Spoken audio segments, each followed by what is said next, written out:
Трите най-често срещани вредни навика, които са предпоставка за възникване на ортодонска деформация са: на първо място смукането на пръст или биберон след навършването на годинка, годинка и половина.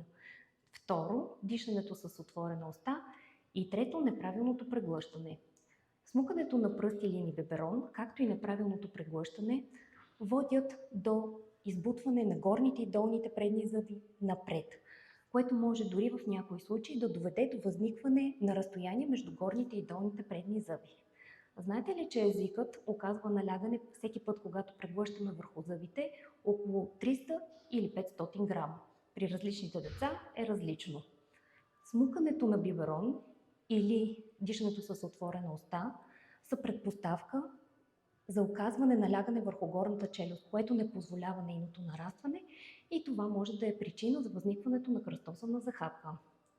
Смята се, че ако до 3 години и половина имаме вреден навик, който бъде отстранен, дори да е предизвикал ортодонска деформация, с растежа на детето тя ще бъде самокоригирана и няма да бъде необходимо провеждането на ортодонско лечение.